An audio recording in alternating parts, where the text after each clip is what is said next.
IT বাড়ির পক্ষ থেকে আপনাদের সবাইকে স্বাগত জানাচ্ছি। আমি মোহাম্মদ আব্দুল কাদের। ওয়েব ডিজাইন অ্যান্ড ডেভেলপমেন্ট অনলাইনের অনেক বড় একটি সেক্টর।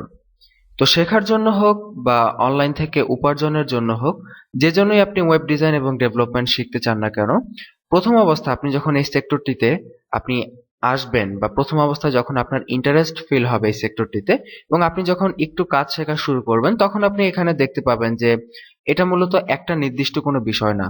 এখানে রয়েছে বিভিন্ন বিষয়, বিভিন্ন টপিক, এবং এক একটা টপিক এক একটা থেকে ডিফারেন্ট ওয়েতে হয়ে থাকে। যেমন এখানে রয়েছে এইচটিএমএল, আছে CSS, JavaScript, jQuery, PHP, ASP, WordPress, Joomla, Drupal, Magento ইত্যাদি বিভিন্ন রকমের ওয়ার্ড এই সেক্টরটিতে আপনারা পান। তো অ্যাট ফার্স্টে আপনি যখন এই সেক্টরটিতে আসেন কাজ করার উদ্দেশ্যে এবং আসার পরে যখন দেখেন এখানে বিভিন্ন বিষয় রয়েছে, তখন আপনার মধ্যে একটি কনফিউশনের সৃষ্টি হয়ে যায় যে আপনি কোনটা শিখবেন, কোনটা দিয়ে কিভাবে কাজ করবেন এবং কোনটা আপনার জন্য পারফেক্ট। তো এই যে কনফিউশনটা আপনাদের মধ্যে সৃষ্টি হয় এবং আপনি ডিসিশন নিতে পারেন না, এই বিষয়টাতে আপনাকে হেল্প করার জন্য মূলত আজকের টিউটোরিয়াল। আমরা আমাদের এই টিউটোরিয়ালটিতে আমরা আপনাদের সামনে উপস্থাপন করব কিভাবে একটি ওয়েবসাইট তৈরি করা হয় এবং কিভাবে টোটাল প্রসেসটা হয়ে থাকে এবং কোনটা শিখলে অ্যাকচুয়ালি কি করতে পারবেন এবং কোনটা দিয়ে একটি ওয়েবসাইটের কি অংশ করা হয়। এই বিষয়গুলো নিয়ে আমি আপনাদের সাথে কথা বলবো। আশা করি এতে করে আপনাদের মধ্যকার প্রথম অবস্থায় যে কনফিউশনের সৃষ্টি হয় সেগুলো দূর হয়ে যাবে। তো চলুন শুরু করা যাক। প্রথমেই বলে নেওয়া যাক একটি ওয়েবসাইট কিভাবে তৈরি করা হয়। ওয়েবসাইট তৈরি করার বিষয়টি বুঝতে হলে আমাদেরকে একটু চিন্তা করি আমরা একটি বিল্ডিং কিভাবে তৈরি করা হয়। আমরা সবাই দেখি যে আমাদের আশেপাশে অনেক বিল্ডিং আছে। তো এই বিল্ডিংটা অ্যাকচুয়ালি কিভাবে তৈরি করা হয় সেটা যদি আমরা ভালোভাবে বুঝি, তাহলে ওয়েবসাইট কিভাবে তৈরি করা হয় আমরা ইজিলি বুঝে ফেলবো। একটি বিল্ডিং এ ফার্স্টে কি কাজ করা হয়? একটি বিল্ডিং এ ফার্স্টে সেই বিল্ডিংটার নকশা তৈরি করা হয়, যেটা একটা কাগজে ইঞ্জিনিয়ার বা যারা নকশা তৈরি করেন তারা বিল্ডিংটার একটি নকশা তৈরি করে এবং সেটা ফাইনাল করা হয়। এবং সেই নকশাটা যখন ফাইনাল হয়, তারপরে সেই বিল্ডিং এর সেই নকশা অনুযায়ী স্ট্রাকচার তৈরি করা হয়। যেমন ইট, বালু, সিমেন্ট দিয়ে বিল্ডিং এর পিলার তৈরি করা হয় এবং সেটার একটি স্ট্রাকচার গঠন করা হয়। এবং থার্ডলি, যখন এটার স্ট্রাকচার কমপ্লিট হয়ে যায় তখন সেটাতে বিভিন্ন দরজা, জানালা ইত্যাদি অন্যান্য কাজগুলো কমপ্লিট করে সেই বিল্ডিংটাকে বসবাস উপযোগী করে গড়ে তোলা হয়।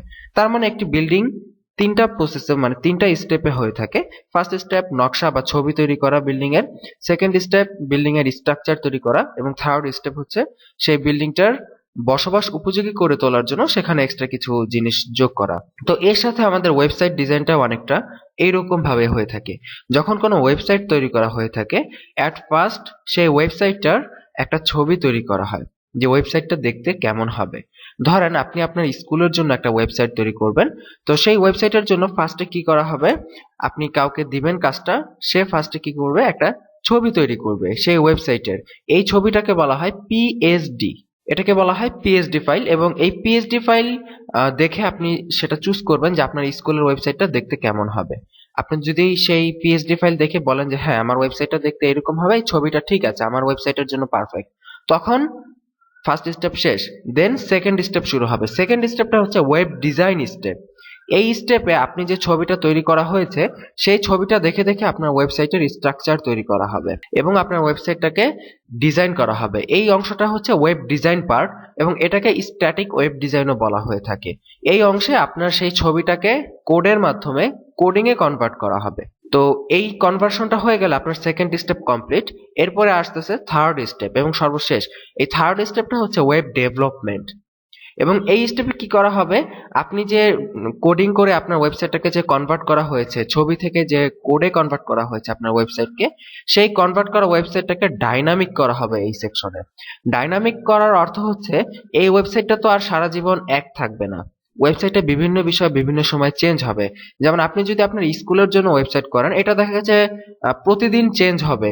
কতজন ছাত্র আসলো, কতজন গেল, সামনে কি ইভেন্ট আসবে, এই ইভেন্টের বিভিন্ন তথ্য আপনার স্কুলে প্রতিদিন আপডেট করতে হবে। তো এখন এই আপডেটটা যিনি ওয়েবসাইট তৈরি করেছেন, যিনি কোডিং করেছেন, এটা তো আর তিনি করবেন না, এটা তো তার কাজ না। আপডেটটা দেখা গেছে আপনি কোনো লোক দিয়ে করাবেন অথবা আপনি নিজেই করবেন বাসায় বসে।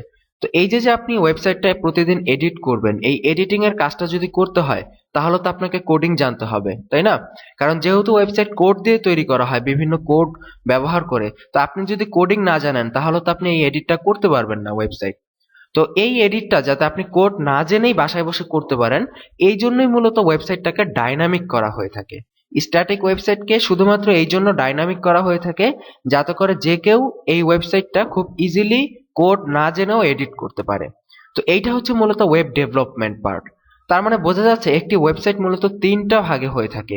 ফার্স্ট স্টেপ হচ্ছে ওয়েবসাইটের একটি ছবি তৈরি করা বা পিএসডি ফাইল তৈরি করা। সেকেন্ড স্টেপ হচ্ছে সেই ওয়েবসাইটটাকে সেই ছবি দেখে দেখে কোডের মাধ্যমে কনভার্ট করে স্ট্যাটিক ওয়েবসাইট তৈরি করা, যেটাকে বলা হয় ওয়েব ডিজাইন। এবং থার্ড স্টেপ হচ্ছে সেই স্ট্যাটিক ওয়েবসাইটটাকে ডাইনামিক করা, যাতে করে সেই স্ট্যাটিক পার্টটা যে কেউ এডিট করতে পারে কোড না জেনেই। সো এই হচ্ছে একটা ওয়েবসাইটের তিনটা পার্ট। এই তিনটা স্টেপের মাধ্যমে মূলত যে কোনো ওয়েবসাইট তৈরি করা হয়ে থাকে। সো যারা একদম ফার্স্টে, যারা প্রথম এই কথাটা শুনলেন, তারা হয়তো আশা করি এতটুকু বুঝতে পেরেছেন যে যেহেতু তিনটা আলাদা আলাদা স্টেপ একটা ওয়েবসাইট তৈরি করার, তার মানে একটা ওয়েবসাইট তৈরির পেছনে মিনিমাম তিনজন কাজ করে। একজন ছবি তৈরি করে দেয়, আরেকজন সেই ছবি দেখে দেখে এটাকে স্ট্যাটিক সাইটে রূপান্তর করে, এবং আরেকজন হচ্ছে সেই স্ট্যাটিক ওয়েবসাইটটাকে ডাইনামিক ওয়েবসাইটে রূপান্তর করে। এই হচ্ছে মূলত একটি ওয়েবসাইট তৈরির কমপ্লিট প্রসেস। একদম সংক্ষিপ্তভাবে আপনাদের সামনে উপস্থাপন করার চেষ্টা করছি। আশা করি আপনারা সবাই বুঝতে পেরেছেন। এবং এখানে কিন্তু আমি কোনো HTML, CSS, জাভাস্ক্রিপ্ট, PHP ইত্যাদি কোনো কিছুর কোনো কথা বলি নাই। এটা আমি জাস্ট আপনাকে সংক্ষিপ্তভাবে বুঝিয়ে দিলাম যে কিভাবে একটি ওয়েবসাইট তৈরি করা হয়ে থাকে। এখন আসা যাক যে এই যে আমরা বললাম তিনটা স্টেপ, আসলে কোন স্টেপের জন্য কি কি শিখতে হবে। এই কি কি শিখবেন সেই বিষয়ে আমরা আগামী পর্বে আপনাদের সাথে ডিটেইলস আলোচনা করেছি। তারপরে এই পর্বে জাস্ট একটু এক কথা আপনাকে ধারণা দিয়ে দিই। প্রথম যে স্টেপটা ছবি তৈরি করা, এটার জন্য মূলত এটা আসলে কোনো ওয়েব ডিজাইনার বা কোনো ওয়েব ডেভেলপারের কাজ নয়। ছবি তৈরি করার কাজ হচ্ছে গ্রাফিক্স ডিজাইনারের, যিনি ছবি নিয়ে কাজ করেন। সো এই যে যিনি ইমেজটা তৈরি করবেন, এটা ফার্স্ট একজন গ্রাফিক্স ডিজাইনার 1 নম্বর স্টেপটা কমপ্লিট করবে। এটা সম্পূর্ণ তার ব্যাপার। এবং সেকেন্ড স্টেপটা ওয়েব ডিজাইন যে পার্টটা আছে, এটার কাজ হচ্ছে একজন ওয়েব ডিজাইনারের। ওয়েব ডিজাইনার তিনি মূলত এই স্ট্যাটিক ওয়েবসাইটটা তৈরি করার জন্য সাধারণত HTML, CSS, জাভাস্ক্রিপ্ট, jQuery এই ল্যাঙ্গুয়েজগুলো এখানে ব্যবহার হয়ে থাকে, এবং এইগুলো ব্যবহার করেই মূলত একটি ওয়েবসাইট স্ট্যাটিক করা হয়ে থাকে। এবং এরপরে ওয়েব ডেভেলপমেন্ট যে পার্টটা আছে, এই পার্টে মূলত বিভিন্নভাবে একটা ওয়েবসাইটকে ডেভেলপ করা হয় বা ডাইনামিক করা হয়।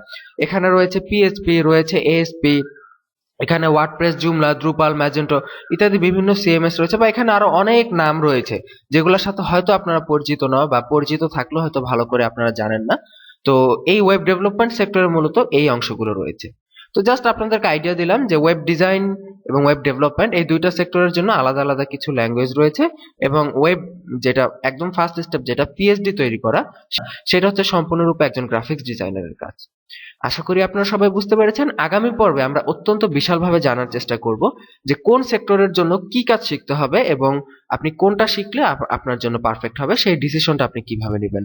সো আগামী পর্বের আমন্ত্রণ রইল। আজকের পর্বে এখানে বিদায় নিচ্ছি। ভালো থাকবেন সবাই। আল্লাহ হাফিজ।